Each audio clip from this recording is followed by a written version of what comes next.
Ce matin, j'ai à cœur de voir avec vous la face cachée des problèmes. D'aucuns peuvent penser que lorsque nous traversons un problème, Dieu nous a abandonnés. D'autres peuvent penser que lorsque nous traversons un problème, c'est une forme de sanction divine.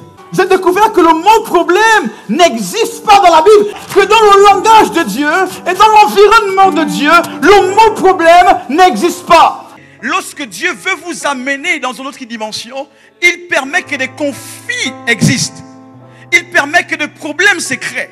Il permet même que des mésententes naissent. Lorsque Dieu était sur le point de faire rentrer Abraham dans une autre dimension, Dieu va dire à Abraham, il est temps que tu prennes une décision. Je veux dire à quelqu'un ce matin, parfois lorsque Dieu veut t'amener à un autre niveau de ta vie, un autre de ton ministère, Dieu peut permettre que tu puisses prendre des décisions radicales.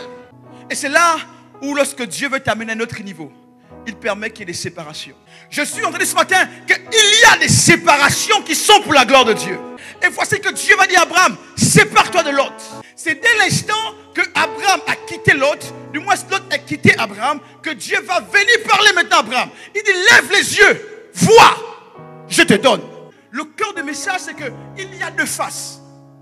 Dans le problème, il y a deux faces. Il y a la face A et la face B. La face A, c'est la face de lamentation. La face A, c'est la face de l'incompréhension. La face A, c'est la face, n'est-ce pas, où tu t'interroges et tu dis, mais pourquoi c'est arrivé? Pourquoi l'homme là m'a quitté? Pourquoi le collaborateur m'a quitté? Pourquoi le frère m'a laissé? Pourquoi le parent m'a laissé? Ça, c'est la face A. C'est la face de pleurs, de murmures, des incompréhensions, où tu ne comprends pas ce qui t'arrive. Tu as l'impression que le ciel t'est tombé sur la tête. Tu ne comprends pas ce qui t'arrive et tu commences à pleurer. Mais sauf que, alors que tu pleures sur la face A, il y a une face B. La face B, c'est celle que tu ne connais pas. Dans la face B, Dieu prépare déjà une solution. My God, dans la face B, Dieu prépare une alternative de sortie. Dans la face B, Dieu prépare un témoignage.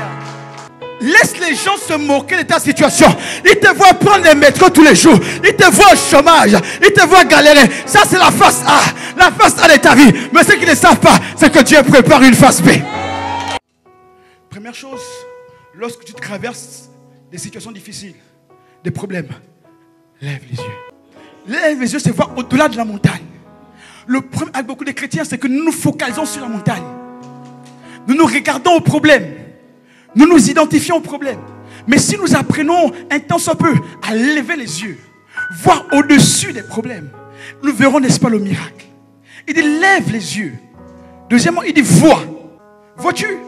Tant que tu ne vois pas, tu ne peux pas obtenir. Il dit, Abraham, lève les yeux et vois. Pasteur, tant que tu ne vois pas, tu ne peux pas obtenir. Alléluia. Dieu ne te donne que ce que tu vois. Si tu vois la misère, Dieu te donnera la misère. Si tu vois au-delà de ce que tu traverses, l'intervention de Dieu, Dieu te donnera ce que tu as vu. Et quand Abraham a vu la terre, Dieu lui donne la terre. Il y a des histoires qui viennent pour vous révéler. Il y a des crises qui viennent pour vous révéler. La crise de Goliath était une occasion de David pour être révélé. La crise de Goliath était la face B du problème. David avait reçu l'onction royale, mais il fallait une situation pour être connu.